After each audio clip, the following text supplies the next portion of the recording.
السلام علیکم ورحمۃ اللہ وبرکاتہ۔ عزیز دوستو، آپ تماموں کا اسلامک گفتار چینل میں دل کی عمیق گہرائیوں سے خیر مقدم و خوش آمدید۔ عزیز دوستو، عالم اسلام کے مشہور و معروف مفکر و مبلغ داعی کبیر حضرت مولانا طارق جمیل صاحب دامت برکاتہ العالیہ کورونا پازیٹیو پائے گئے۔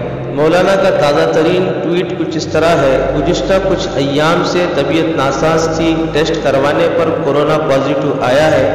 اطباء یعنی ڈاکٹروں کے مشورے سے اسپتال داخل ہو گیا ہوں۔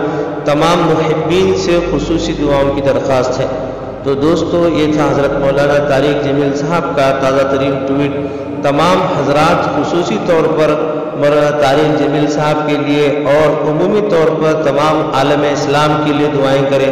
اللہ رب العزت ہم تماموں کو کورونا جیسی اس وبا سے نجات عطا فرمائے اور حالات کو سازگار بنائے اور مکمل طور پر ہم سب کو توبہ کی توفیق عطا فرمائے، ہمارے دونوں جہان کے مسائل کو حل فرمائے، آمین۔ عزیز دوستو، اگر آپ ہمارے چینل پر نئے ہیں تو بیل آئیکن دبا کر ہمارے چینل کو ضرور سبسکرائب کریں تاکہ نئی ویڈیوز کی نوٹیفیکیشن آپ تک پہنچتی رہے، اور اس ویڈیو کو لائک کریں، دوسروں تک شیئر کریں اور اپنی آراء کمنٹ باکس میں لکھیں۔ جزاک اللہ خیر۔